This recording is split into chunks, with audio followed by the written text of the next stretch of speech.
con la votación. Señor presidente, en cumplimiento de su disposición, procedo a tomar votación de la moción que ha sido presentada por el asambleísta Carlos Zambrano Landín.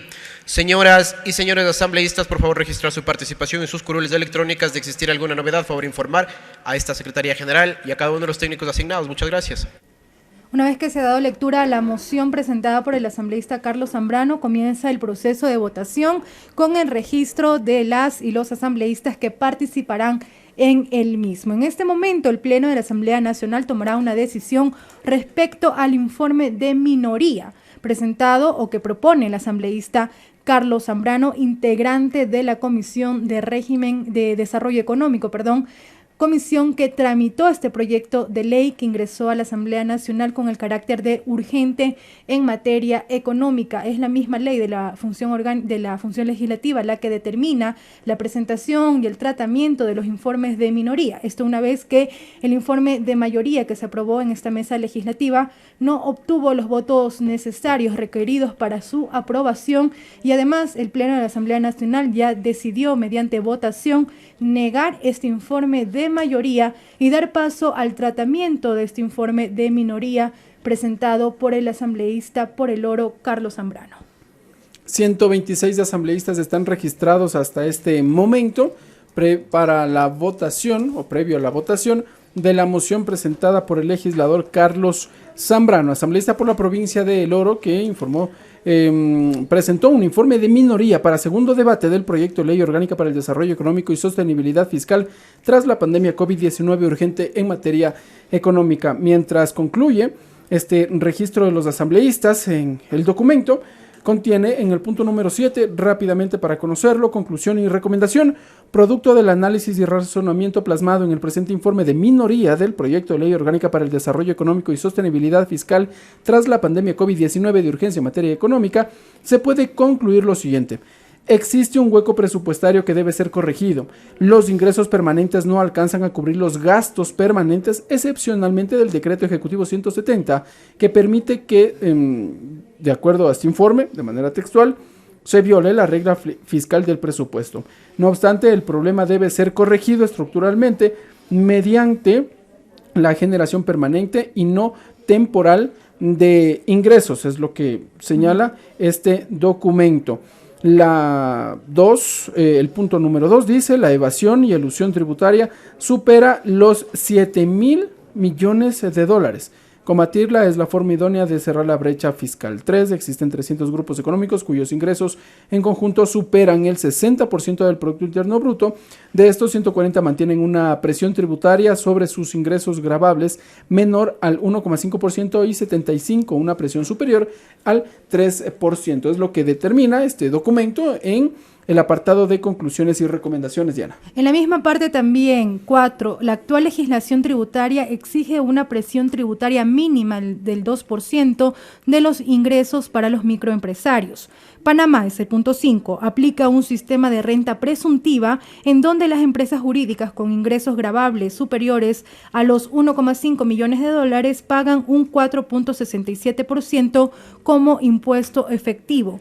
6. Si Ecuador aplicara un esquema de impuesto presuntivo para los grupos económicos con tarifas del 2, 3 y 4%, en los 3 próximos periodos fiscales aumentaría la recaudación en 2.373 millones de dólares, dejando de lado la necesidad de contribuciones temporales y cambios en el impuesto a la renta para personas naturales. También en esta parte de conclusiones se sostiene en este informe que el incremento en la recaudación generaría un efecto permanente de 1.322 millones anuales a perpetuidad. Punto 8. El efecto de las reformas planteadas en el presente informe superan la expectativa de ingresos del proyecto original del Ejecutivo, que era de 1.400 millones en 2 años, acorde a la microsimulación del servicio de rentas internas.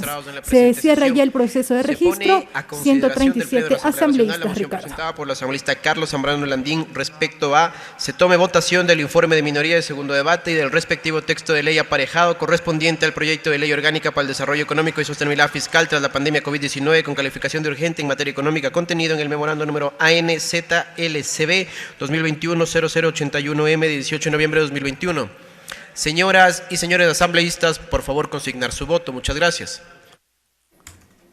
137 asambleístas registrados para la votación de la moción propuesta por el asambleísta Carlos Zambrano para aprobar el informe de minoría del proyecto de ley económico urgente. Como siempre, 4 son las opciones que tienen los legisladores: afirmativo color verde, negativo color rojo, blanco en ese color y la abstención en color azul. Mayoritariamente, hasta el momento, los afirmativos con 43 votos, negativos 19 votos, 0 blancos y 16 abstenciones. Es lo que observamos en este momento en las pantallas gigantes en el Pleno de la Asamblea Nacional.